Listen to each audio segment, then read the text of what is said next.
Welcome to Cafecito con LALSA through Late Night in the Library. Today we're going to be talking about stewardship. Stewardship. What does it mean to inherit something, pour into it, and then let it go? That's universal to every org president. LALSA and every Widener Law Commonwealth student orgs are the glue to this community, and a lot of that is because of the people who get handed the keys and then have to pass them down.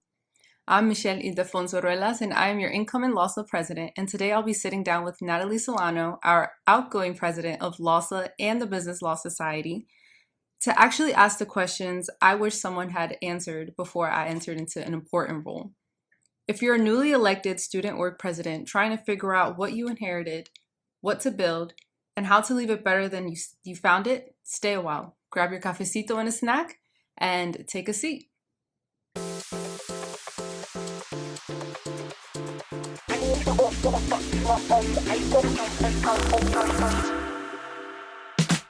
Hi, Nat. Thank you so much for joining us today. How are you today? I'm good, Michelle. How are you? I'm good, hanging in there.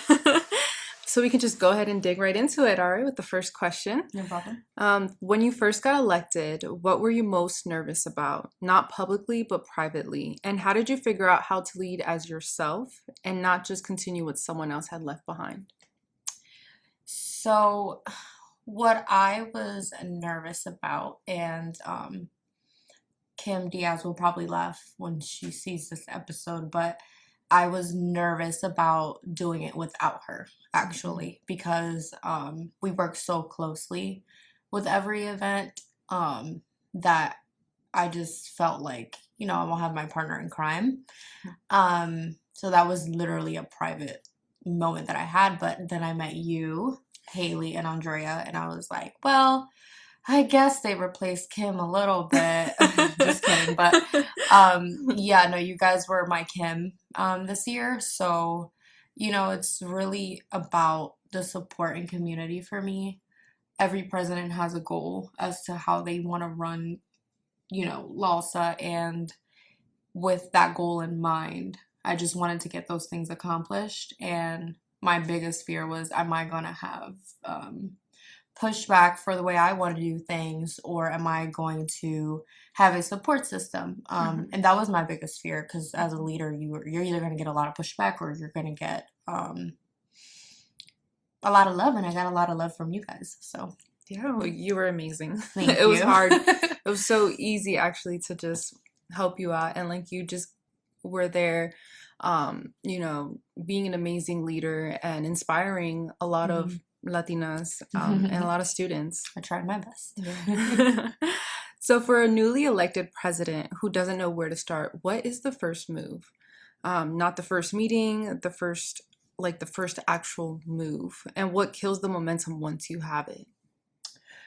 So as the first president, I think, and everyone has a different thought about this, but I think my biggest thing is listening. I said this to you guys often during the fall. I said, if you guys want to run any event, let me know. You guys didn't take me up on that, and there's no problem with that, because I know sometimes I can just jump into events and be like, we're doing this, because I'm just very much that person. But you listen to your members and, ask, what do you guys want to see from me? And I say it, say the hard thing, even though we're friends. What did Natalie not do that you want me, Michelle, to do? And, I lacked a lot, and I told you this, I lacked a lot in these social events. And I think that the school and LALSA needs the social events to bring together the community. My two goals were get Latinas and Latinos to talk more to the teachers and, professors. And I did that through the mentoring program. My second goal was get Latinos and Latinas jobs. We're doing that now with the career fair. I knew what I wanted coming in. And I think what you need to figure out is what you want coming in.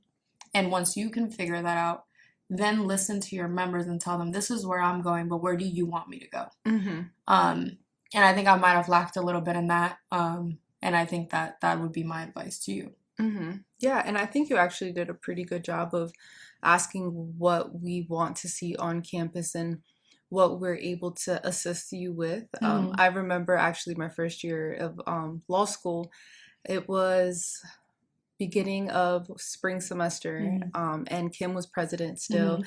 and she had opened up the forum before we had a meeting before the semester began, and she said, what kind of events do you guys want to see happening? So it's kind of like really nice for you to see her and give her props, but also you taking into Mhm. consideration what you've learned from her. And I feel like I've Mhm. also learned so much from you that I will also incorporate Well, you worked being very president. closely with me, so Yeah. and I'm very excited for you because I think that you're going to do a great job. Thank you. You're very Thank you. passionate, so Yeah. Yeah. yeah. Cool. So let's talk about relationships inside the student body and career wise. How early did you start building them, and what do you wish you understood sooner? So, relationships with you guys or relationships with maybe attorneys? Both, like the student Both. body, your peers, your classmates, and as well, and also professionals, other attorneys, judges in the area that you had to connect with to possibly bring them into events. Yes, so I'll do both. Mm-hmm. So, you guys and student orgs. I think my biggest things with relationships here is that I think that for the most part, when I'm not joking around with you guys and bullying you guys slightly and, poking jokes and stuff because I'm close to you guys now, I think that for the most part, I was very nice to you guys coming in. I Mm-hmm. think you have to do that. I think you have to communicate. Andrea, who was on the board but is now going to be the SBA president. I mean, you see this girl just talking to everyone. She's a social butterfly. Social butterfly, and it's beautiful, and I feel that I'm the same way. You need to talk to people, Mm-hmm. and I know that it's hard, but that is a big quality in being an attorney. Mm-hmm. You need to make people feel comfortable, especially as a president of LALSA, because it's like our whole mission, our whole initiative is to bring together a community of Latinos. Well, if your president, your Latina president isn't talking to you, then what is that Mm-hmm. doing? So you build relationships by just simply talking to people. You don't know if someone just got here and had a bad day. Mm-hmm. Someone's dog is sick, something small, just you talking to someone can change the day for them. Mm-hmm. Yeah. So I think that with students, that is how I build relationships. I am constantly saying, do you want an outline? I'm going to send you an outline. Do you want this? Do you want that? I have no issues. I want every Latino person to succeed, and even the rest of the student body. Now with attorneys, this one took me a while because it's hard as a Latino talking to American attorneys, I guess is how I would phrase it. We're American, but it's just more so, I guess, building the confidence to talk and Mm-hmm. not feeling like, because we often have like this whole, do we deserve to be in this room feel? Right. Yeah. So for that, it took a while, but LALSA helped because of the panels, Mm-hmm. because of the, putting together the panels. And this is something that you will see. I've had a Latina lawyer tell me, like, hey, do you want to keep in contact with me? I will be your mentor. They're there. You just have to speak. Mm-hmm. It's the same as the students. If you speak, you don't have to be walking into the room and knowing the elements of adverse possession. You don't have to do that. You don't have to seem Yeah. like the smartest person in the room. You just have to seem like you want it. Mm-hmm. And that's literally all I do. Just talk to people, talk educated, talk nice, talk with passion, and they will see through that and people will help you. Yeah, perfect. And I think that it's great that you mentioned, events like panels and stuff. I feel like that's something that's helped me kind of step out of my comfort zone and get really comfortable with speaking with other attorneys. Like I understand completely what you meant by sometimes we don't have the confidence in ourselves as Latinas or Latinos in general, but because we sometimes feel like we shouldn't be in this room. We're different. And that can hurt our self-esteem sometimes. And I feel like what's been building my self-esteem and getting more comfortable with being in those rooms, in those spaces, is getting started early on in my first year of law school and going to those events and networking with those attorneys and putting yourself out there, because the more events you go to that are hosted not just by LALSA but by other organizations, the more comfortable you get with speaking with all those different professionals and attorneys and judges. And like you said, you never know what mentorship opportunities or what internship or job placements that you can possibly get just by connecting or networking. Mm-hmm. Yeah, so that's awesome. So how can a student org president exercise their full autonomy and actually take advantage of everything Widener has to offer, even with a tight budget? Yeah, I've taken the L on a lot of those things. I have spent my own money. And I always say to myself, like, that's an alumni donation. So I never mind. So with the school is not going to say no to you. Dean Cummings, Dean Teplitz, the professors, they are so nice and they are so willing and they are so helpful when it comes to the LALSA initiative. They will not say no. Dean Cummings is on our side, as you know. He supports us, Latinos and Latinas. So I don't think that you'll have much of a problem. Budgeting is hard, but SBA gives us supplemental budgeting. The biggest thing here is just when someone tells you that something may not look good or that you cannot do something, don't take that. Yes, I am going to do it. And I'm going to do it well. And I'm going to do it right. And then all of you can give me feedback. And then next year I will fix it maybe, but I'm going to do it. Because your vision as a president is never going to be the same vision as the outside, because you set those goals that we talked about in the beginning. And those goals are for the good of LALSA, because you stepping into a president means that you're passionate.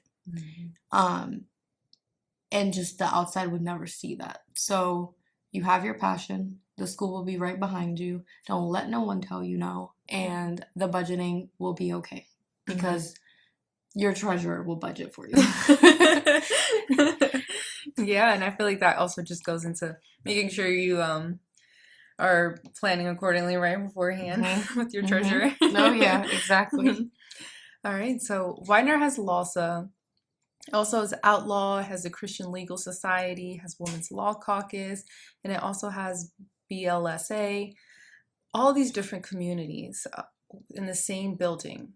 What does real collaboration look like without one org absorbing another? Yeah, that's hard. It's hard because there are certain initiatives as LALSA that you want to keep for LALSA. While the school does push, collaborations, and they're important, because I think that a collaboration with OUTLaw would be very important. There's a lot of Latina gay women that they're ashamed to come out, because being gay in the Latino community is hard. So I think that collaboration is very important when it calls for it. But then there's events such as the one me and Kim put together, the Know Your Rights event. That event we kept solely for LALSA because it went with the times of the politics right now. And we wanted to keep it intimate. But when it calls for collaboration, then yes, collaborate, because that is what community is about. And that is what we're building here. We're not just building the Latino community. We are building the Latino community as well, but we are also building with other orgs to accept all one another. You know what I mean? And it becomes hard to separate the two. Which ones do you want to do? Which events are solely for LALSA and which events aren't? But you definitely want to make sure that you do collaborate when it calls for it. Yeah, that's great. That's great. So walk me through landing a great attorney or speaker, the pitch, the ask, what students underestimate, and what makes a networking event actually worth staying for. So Landing an attorney. It's so funny because every situation is different. I landed one for the panel that we had in fall. Mm-hmm. And I noticed that he went here and he was Dominican. And I said, oh yeah, I'm going to get this guy because I go here and I'm Dominican. So I simply just sent him a message on LinkedIn and I said, hey, look, we're doing this panel about being a Latino in the legal community, and I'm Dominican and you're Dominican. And I really would love to hear from you because we've never had a Dominican speaker. Mm-hmm. And it was that easy. He thought it was hilarious and he literally immediately said yes. And he wanted to be back in his school so badly that he jumped to the opportunity. Then there was another woman that was with him. That she was great too. I don't know if you remember. Yes, she was amazing. She loves to mentor. So I sent her a nice email, an appropriate email, and I said to her, please come. She called me immediately. I added my phone number in case she wanted to have a phone conversation. Right. And she called me immediately and she mentored me for a straight hour and then said, all right, I'll come to the event. So you really don't know what you're going to get every time. Every attorney's different. Some are more willing, some are too busy, and that's all right. But me and Kim have, I think, brought so many people at this point that you have a network and that you can just continue to reach out to them, and don't be afraid to reach out to new attorneys because you have your own connections and you know your own people, and the way that you know them, use that to your advantage. And when you don't know someone, do your research on LinkedIn and do your research on Google and see what attracts them and see how you could get them here and if they would even fit with the topic that you're pulling them for. So I think that would be the best advice that I could give you on that. That's great. That's awesome. So what is your advice on getting professors and the broader community genuinely invested? Not just showing up once, but actually partnering with what you're building. Yeah. Honestly, our professors are so nice. It's so easy. So I put together the speed networking event, the mentoring networking event.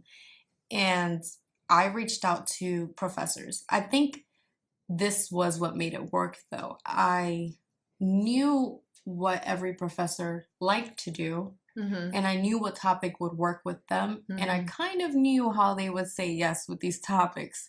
I put Professor Domino, and I put Professor Meadows talking about the bar exam. Right. Amazing duo. I mean, of course that... it's gonna go great. Yeah.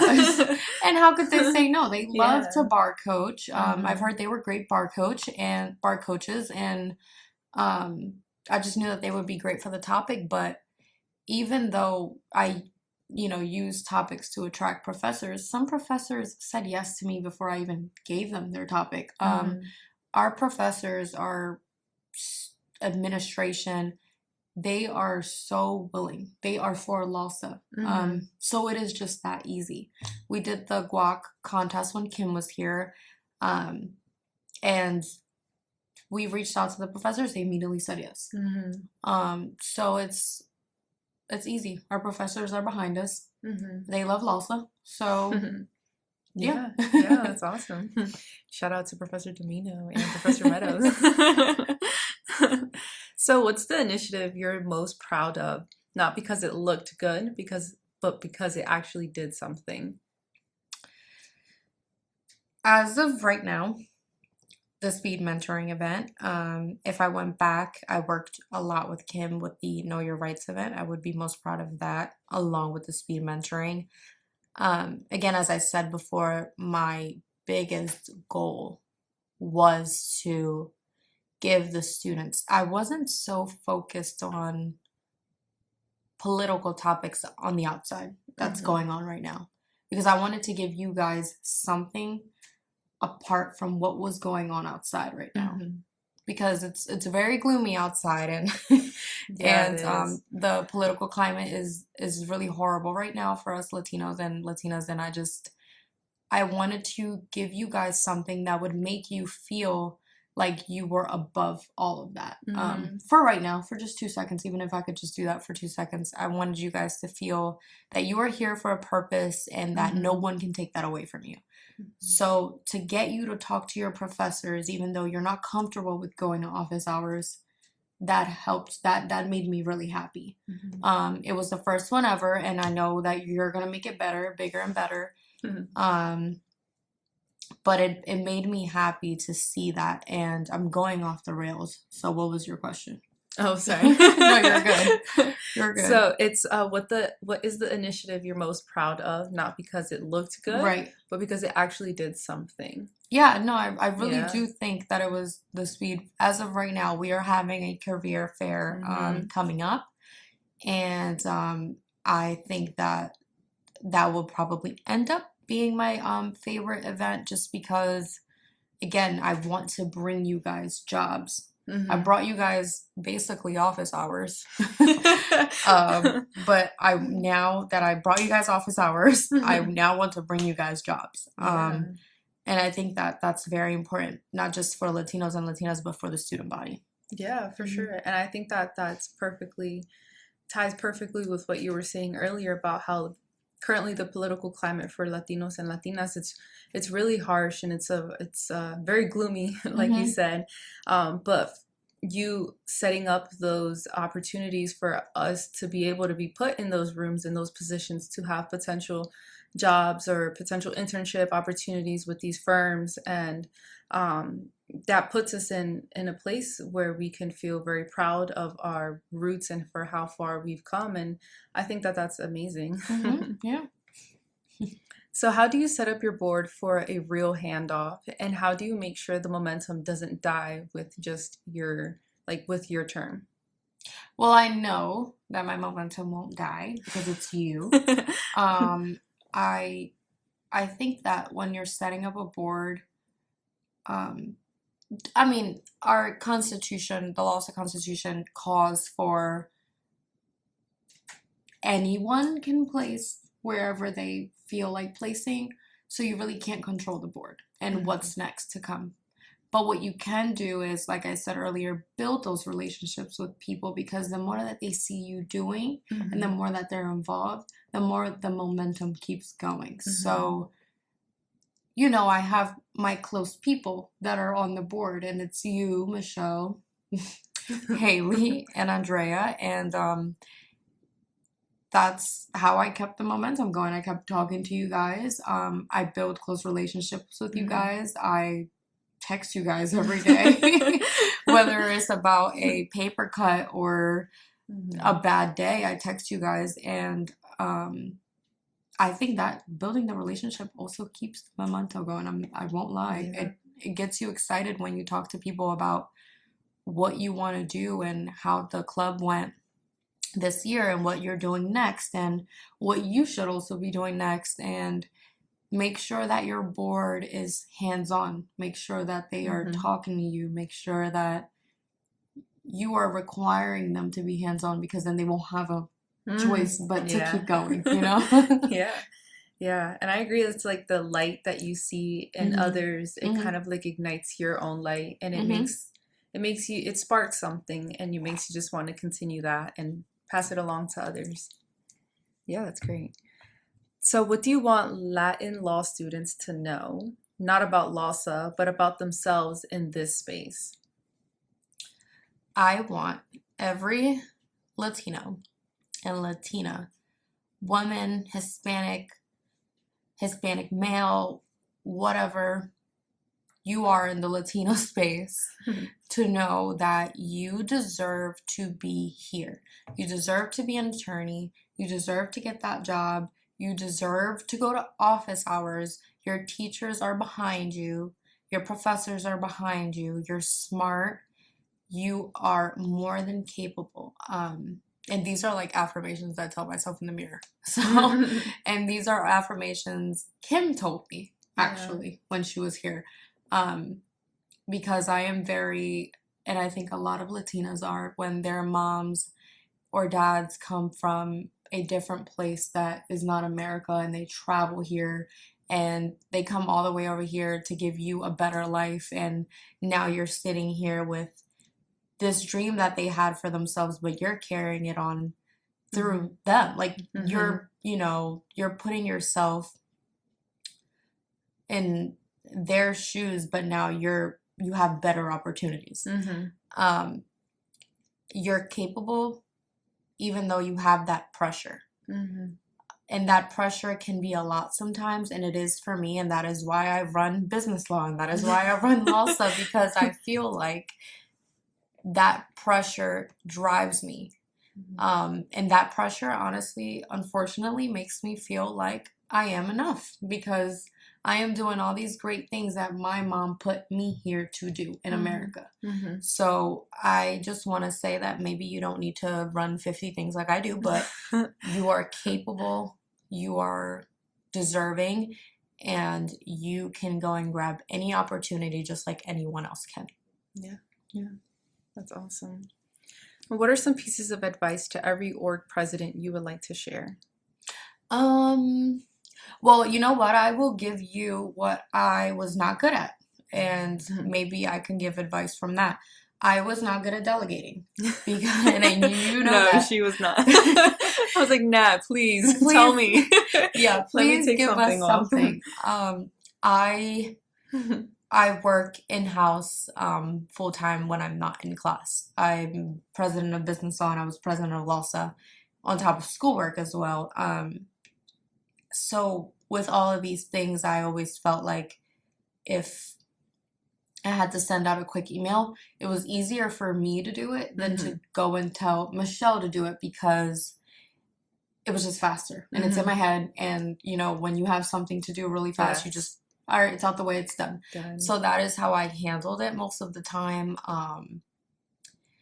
With this career fair, I am giving everyone their roles tomorrow and kind of pushing it off and hoping for the best. But I'm not good at delegating. So if you are a president, an upcoming president, delegate. There are some things that you need to do on your own, unfortunately. And there are some things that, because they're your vision, you are going to kind of do them better than someone else, or you feel like you're doing them better than someone else because they're your vision. But those tasks that you can hand them off, because it's going to get to you. It's going to be a lot. You are a student. You may work. Whatever those things are, I already know you have a lot going on outside of school. So delegate, and you're going to do great. Just don't do what I did.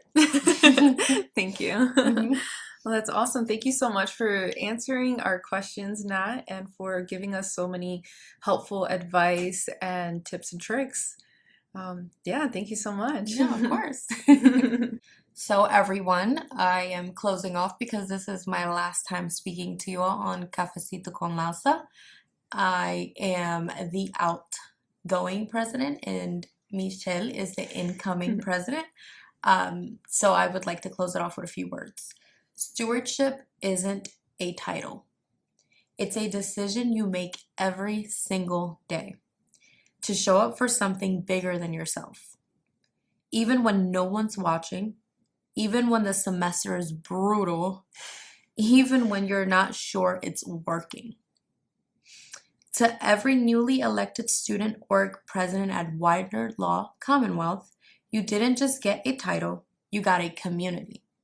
You got a community that is counting on you to see them, to build for them, and eventually to trust someone else enough to hand it down. You're going to figure it out, because I did. You won't figure it out all at once, but you will. And when you do, remember that the best thing you can leave behind isn't an event. It isn't a program. It isn't even a full room. It's the person who comes after you, who walks in ready because you made sure that they would be. That's stewardship, and it starts right now. Thank you for watching Cafecito con LALSA through Late Night in the Library. Thank you.